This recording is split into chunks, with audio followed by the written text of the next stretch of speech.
ফিল্মফ্লিক্স BD চ্যানেলে আপনাদের স্বাগত। আজকে আমি একটি হিন্দি মুভি ব্যাখ্যা করতে যাচ্ছি, যা 2018 সালে মুক্তি পেয়েছে। এটি একটি রোমান্টিক ঘরানার মুভি। আমি কথা বলছি লাইলা মজনু মুভিটি নিয়ে। মুভিটির IMDb রেটিং 7.6। তবে তার আগে বলে নিই, আমার ব্যাখ্যা যদি আপনাদের ভালো লেগে থাকে তাহলে সাবস্ক্রাইব করতে ভুলবেন না। তাহলে এখন মুভির কাহিনী সম্পর্কে শুনি। মুভি শুরুতেই দেখায় দুটি বাচ্চা ছেলে মেয়ে লুকোচুরি খেলছে। হঠাৎই মেয়েটিকে কেউ ডাকে এবং মুভির নায়িকা লায়লার ঘুম ভেঙে যায়। আসলে সে একটি স্বপ্ন দেখছিল। লায়লার জন্য আশেপাশের সব ছেলেরা পাগল, তবে লায়লা তাতে তেমন একটা পাত্তা দেয় না, আবার কোনো রকম অ্যাকশনও নেয় না। বাড়িতে কিন্তু লায়লা একদম শান্তশিষ্ট। লায়লাদের বাড়িতে ইকবাল নামে এক ছেলে থাকতো। সে লায়লাকে খুব পছন্দ করত। সে ছোটোখাটো একজন নেতা ছিল। একদিন এক বড় নেতা আসে লায়লাদের বাড়িতে, আর লায়লার বাবাকে রাজনীতিতে আসার প্রস্তাব দেয়। কিন্তু লায়লার বাবা রাজি হয় না। চলে যাওয়ার সময় নেতাটি ইকবালকে বলে, যদি এ বাড়িতে কোনো জামাই থাকতো তাহলে তাকে আমরা আমাদের পার্টির বড় একটা কোনো পদ দিয়ে মাথায় করে রাখতাম। ইকবালের মনে লোভ জাগে। সে ঠিক করে সে লায়লাকে বিয়ে করে এ বাড়ির জামাই হবে, কারণ এ বাড়ির জামাই হতে পারলে সে রাজনীতিতে আসতে পারবে এবং একজন বড় ক্ষমতাশালী লোক হিসেবে আত্মপ্রকাশ করবে। এদিকে লায়লা তার স্কুলের একটা বান্ধবী থেকে তার প্রেমিকের গল্প শুনে।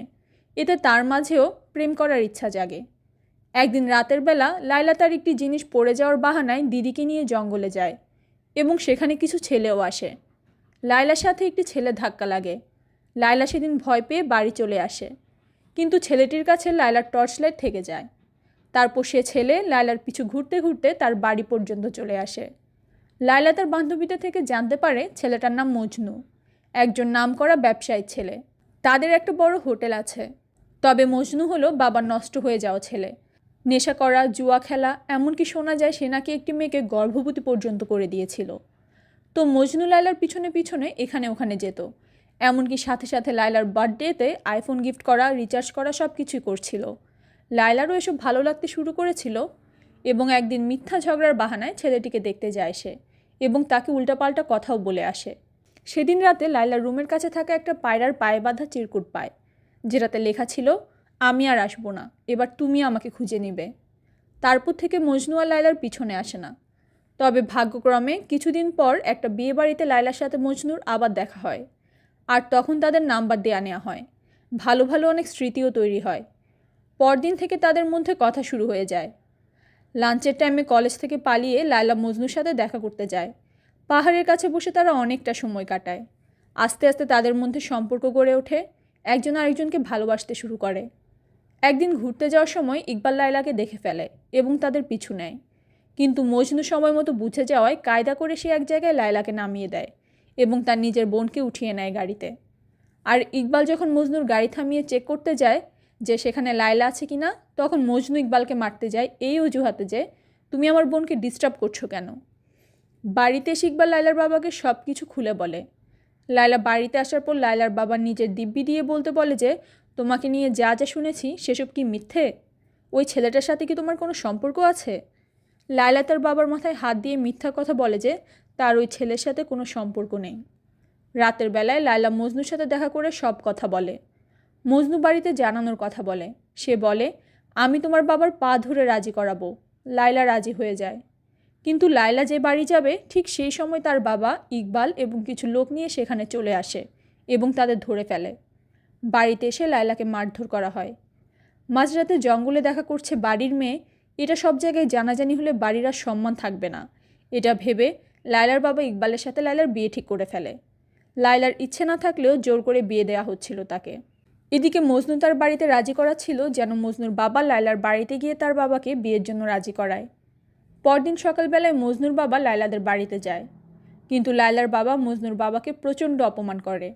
এখানে আমরা জানতে পারি লায়লার বাবা এবং মজনুর বাবার মধ্যে অনেক দিনের শত্রুতা, কারণ মজনুর বাবা লায়লার বাবার একটি জমি দখল করে নিয়েছে। এজন্য লায়লার বাবা মজনুকে পছন্দ করতো না। মজনুর বাবা সব কিছু সহ্য করে যাচ্ছিল, কিন্তু শেষ পর্যন্ত থাকতে না পেরে সে রেগে যায় এবং বলে, তোর চোখের সামনে থেকে তোর মেয়েকে নিয়ে যাব, আমি যেমন করে তোর জমিটা নিয়েছি। এখনও তুই কিছু করতে পারবি না, তখনও কিছু করতে পারিসনি, দেখে নিস। এরপর দেখানো হয় বিয়ের দিন মজনু লায়লাকে ফোনে না পেয়ে তাদের বাড়িতে যায় লায়লার বাবাকে রাজি করাতে। মজনু হাত জোর করে লায়লার বাবাকে রাজি করাচ্ছিল এবং বলছিল, আমি এবং আমার বাবার তরফ থেকে যদি কোনো ভুল হয়ে থাকে আমি ক্ষমা চেয়ে নিচ্ছি। আমাদেরকে দয়া করে আলাদা করবেন না। কিন্তু তার বাবা কোনোভাবেই মানতে রাজি নয়। তিনি মজনুকেও চরমভাবে অপমান করে। তারপর মজনু রেগে গিয়ে লায়লার বাবার সাথে যখন খারাপ ব্যবহার করছিল, তখন বেলকনি থেকে লায়লা এসব দেখে ফেলে এবং তাদের মাঝে ভুল বোঝাবুঝি সৃষ্টি হয়। লায়লা রেগে গিয়ে ইকবালকে বিয়ে করার সিদ্ধান্ত নেয়। লায়লা প্রচণ্ড রেগে গিয়ে মজনুকে বলে, তুমি মিথ্যাবাদী। তুমি না বলেছিলে আমার বাবার পায়ে ধরে রাজি করাবে? এখন তো আমি তোমার অন্য রূপ দেখতে পাচ্ছি। আমাকে আর কখনো মুখ দেখাবে না। মজনু অনেক বোঝানোর চেষ্টা করলেও লায়লা তার কোনো কথা শুনে না। মজনু এত অপমানিত হওয়ার পর হতাশ এবং দুঃখী হয়ে মাথা নিচু করে চলে যায়। এর পরের দৃশ্যে দেখানো হয় 4 বছর পার হয়ে গিয়েছে। একদিন মজনুর বাবা হার্ট অ্যাটাক করে। হাসপাতালে ভর্তি করা হলে তিনি মারা যান। তার বাবা মারা যাওয়ার পর মজনুর জন্য অনেক অপেক্ষা করা হয়, কিন্তু মজনুর কোনো দেখা নেই। সে কোথায় গেছে না গেছে কেউ কিছু বলতে পারে না। কিন্তু তার বাবাকে নিয়ে যাওয়ার শেষ মুহূর্তে মজনু সেখানে এসে উপস্থিত হয়। মজনু পাগলের মতো হয়ে গিয়েছিল। প্রথমে নিজের ভালোবাসার মানুষকে হারানো, তারপর নিজের বাবাকে হারিয়েছে। মজনু তার বাবাকে কবর দেওয়ার পর অনেকক্ষণ চুপ করে বসেছিল তার বাবার কবরের পাশে। এই 4 বছরে সে লন্ডনে ছিল। সবার ধারণা সে মদ, মেয়ে মানুষ এসব নিয়ে আনন্দে জীবন কাটাচ্ছিল, কিন্তু আসলে সেটা নয়। সে লায়লাকে ভোলার জন্য 4 বছর লন্ডনে ছিল। পরের দৃশ্যে আমরা দেখি মজনু তার বন্ধুদের সাথে একটি রেস্তোরাঁয় বসে আছে, আর তার পিছনে বসে আছে লায়লা। 4 বছর পর লায়লাকে দেখে মজনুর বুকটা মোচড় দিয়ে উঠল। মজনু দৌড়ে রেস্তোরাঁ থেকে বের হয়ে চলে যায়। আর এদিকে দেখানো হয় লায়লাদের বাড়ি। ইকবাল তার ষড়যন্ত্রে সফল হয়েছে, অর্থাৎ সে যে জন্য লায়লাকে বিয়ে করতে চেয়েছিল সেটা সে পেয়েছে। সে রাজনীতিতে প্রবেশ করেছে এবং সে একজন এমএলএ হয়েছে, অর্থাৎ সে রাজনীতির বিধায়ক।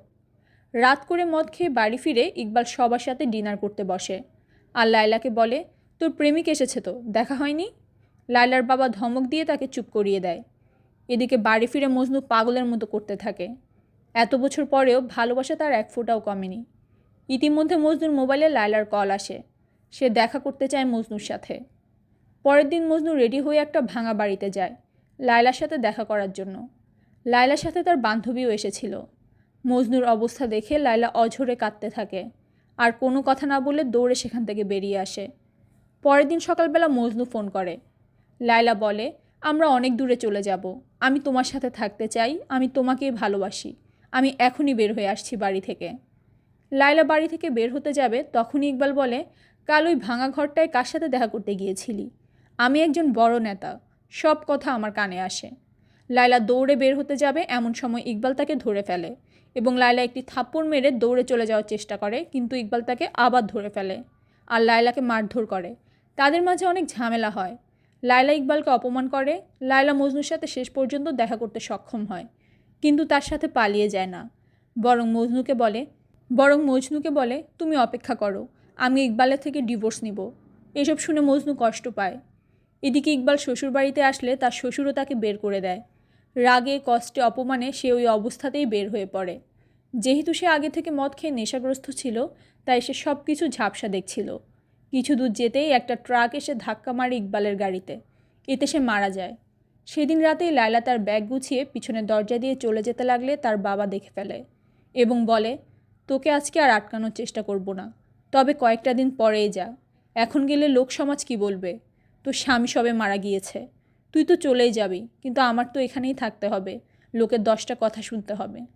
লায়লা কিছু না বলে বেরিয়ে পড়ে। মজনু অপেক্ষা করছিল জঙ্গলের রাস্তায়, কিন্তু এবারও লায়লা মজনুর সাথে যায় না। সে তার বাবার কথা ভেবে মজনুকে অপেক্ষা করতে বলে। মজনুও দ্বিমত করে না। সে আক্ষেপে জোরে জোরে হাসতে থাকে। মজনু খুব ভালো করে বুঝতে পারে লায়লা যখনই আসার চেষ্টা করে, কোনো না কোনোভাবে সে পরিবারের প্রতি টানের জন্য মজনুর কাছে আসতে পারে না। লায়লার মনে তার পরিবারের জন্য যথেষ্ট টান আছে। মজনু মানসিক যন্ত্রণার মধ্য দিয়ে যাচ্ছিল। কোনো কিছু পাওয়ার পর সেটা হারানোর দুঃখ থেকে কোনো কিছু হারিয়ে আবার খুঁজে পাওয়ার পরও যদি হারাতে হয়, সে দুঃখটা অনেক বেশি হয়। মজনুর সব বন্ধুরা মজনুকে বাহিরে পাঠিয়ে দেয়, আর মজনুর একটা ভাইও তার সঙ্গে যায়। মজনু আর লায়লা দুজনে সবসময় মনমরা হয়ে থাকতো। বিশেষ করে মজনু জঙ্গলে জঙ্গলে ঘুরে বেড়ায়, চিৎকার করে কাঁদে, এমনকি নিজের সঙ্গে নিজে কথা বলে। কয়েকদিন পর মজনুর ভাইকে একটা কাজের জন্য বাড়িতে ফিরে যেতে হয়। মজনু আবার বেরিয়ে পড়ে, জঙ্গলে নদীতে ঘুরে বেড়াতে থাকে এবং তার পাগলের মতো আচরণ দিন দিন বাড়ছিল। তারা যে বাড়িটায় ছিল সে বাড়ির কাজের লোকেরা মজনুর ভাইকে কল দেয়। মজনুর ভাই আবার ফিরে আসে। সে মজনুকে ডেকে বলে, ভাইজান, এগুলো কি শুনছি? তুমি একা একা কার সাথে কথা বলো? মজনু বলে, কার সাথে কথা বলি সেটা সমস্যা না, সমস্যা হলো আমি 4 বছর ধরে শুধু অপেক্ষাই করছি কবে সেদিন আসবে, কবে সব ঠিক হবে সেদিনের অপেক্ষাতে আছি। সেদিন খুব খুশি হয়ে যাব। কিন্তু আমি এখনও দুঃখী নই, আমি খুশি। কারণ আমার না আছে অপেক্ষা, না আছে দুঃখ। কারণ আমি জানি লায়লা কখনোই আমার কাছে ফিরবে না। এগুলো শুনে মজনুর ভাইয়ের চোখে জল চলে আসে। মজনুর ভাই ঠিক করে সে মজনুর সাথেই থাকবে। সেদিন রাতে মজনু বাড়ি থেকে বের হয়ে যায়। যেতে যেতে সে একটা গ্রামে পৌঁছায়। গ্রামে কয়েকটা লোক নামাজ পড়ছিল। সেখানে গিয়ে মজনু নিজের সাথে কথা বলতে শুরু করে। তার কথার জন্য লোকদের নামাজ পড়তে অসুবিধা হচ্ছিল। তারা রেগে মজনুকে মারতে থাকে এবং পাথর নিক্ষেপ করে। পাথর নিক্ষেপে তার মাথা দিয়ে রক্ত এবং চোখ দিয়ে জল পড়ছিল। হঠাৎ সে চিৎকার করে ওঠে এবং হাসতে হাসতে দৌড়ে পালায় জঙ্গলে। একটা জায়গায় এসে সে পড়ে যায়। আর হঠাৎ করে সে সেখানে লায়লাকে দেখতে পাচ্ছিল। আসলে এটি তার কল্পনা ছিল। পাগলের মতো আচরণ শুরু করে সে। ঘুরতে ঘুরতে আরেকটা গ্রামে চলে আসে। সেখানে কিছু লোক তাকে পাগল ভেবে তাড়া করে। মজনু দৌড়াতে দৌড়াতে পাহাড়ের একদম সাইডে চলে আসে এবং সেখান থেকে পড়ে যায়। মজনুর বন্ধু এবং ভাই অনেক খুঁজে তাকে আহত অবস্থায় পায়। ততক্ষণে মজনু পুরোপুরি পাগল হয়ে গিয়েছিল। লায়লাকেও এই খবর দেয়া হয়। সে ছুটে আসে মজনুকে দেখার জন্য। কিন্তু সে এসে মজনুকে অবস্থায় দেখে পাথরের মতো হয়ে যায়। চুপচাপ খালি শান্ত চোখে সে তাকিয়েছিল মজনুর দিকে এবং তারপর লায়লা বাড়ি চলে যায়। সেদিন রাতের বেলা লায়লার চোখের সামনে কাটছিল সেসব মধুর স্মৃতি। মজনুর সাথে প্রথম দেখা, কথা বলা, একসাথে কাটানো স্মৃতি, সব কিছু সে দেখতে পাচ্ছিল। আর তার হাতে ছিল সেই চিরকুটটা, যেটায় লেখা ছিল, আমি আর আসবো না, এবার তুমি আমাকে খুঁজে নিবে। ভালোবাসার মানুষের তার জন্য এই অবস্থা হয়েছে ভেবে আত্মহত্যা করে লায়লা। এদিকে মজনুকে একটা ঘরে বন্ধ করে রাখা হয়েছিল। লায়লাকে কবর দেওয়া হলে মজনুর ভাই মজনুর ঘরের দরজা খুলে দেয়। ওকে আর আটকে রেখে লাভ কি? যার জন্য এই ছেলে পাগল সে তো আর এই পৃথিবীতে নেই। মজনু আবার জঙ্গলে যায়, আবার লায়লাকে কল্পনা করতে থাকে। তার পিছে পিছে দৌড়ানোর সময় একটি পাথরে হোঁচট খেয়ে সে পড়ে যায়। মূলত পাথরটি ছিল লায়লার কবরের। তারপর মজনু সেখানেই মারা যায়। এভাবেই মুভিটির সমাপ্তি ঘটে। লায়লা মজনুকে বলিউডের এক হিডেন জেম বলা যেতে পারে। অডিয়েন্স ক্রিটিক্স এটার প্রশংসা করলেও বক্স অফিসে অসফল ছিল, তেমন আলোচনায়ও ছিল না। তবে রাইটিং, ডিরেকশন, মিউজিক আর অভিনয় এই মুভিকে অন্য এক পর্যায়ে নিয়ে গিয়েছে, যা অস্বীকার করা যায় না। লায়লা মজনু এমনই এক মুভি যেখানে প্রেম, ভালোবাসা, ইমোশন, পাগলামো, রাজনৈতিক দ্বৈরিতা সব কিছুই সুন্দরভাবে ফুটিয়ে তোলা হয়েছে। ভালোবাসে মানুষ পাগল হয়ে যায় এটা সবারই জানা, কিন্তু যারা পাগলামির শেষ সীমা অতিক্রম করে ফেলে তারা ঠিক কতটা ভালোবেসেছিল এর উত্তর দেওয়াটা অসম্ভব। অবশেষে এই ভিডিও আমি এখানেই শেষ করছি। আশা করি আপনাদের আমার ব্যাখ্যা পছন্দ হয়েছে। যদি পছন্দ হয় তবে অবশ্যই আমার চ্যানেল সাবস্ক্রাইব করবেন। ধন্যবাদ।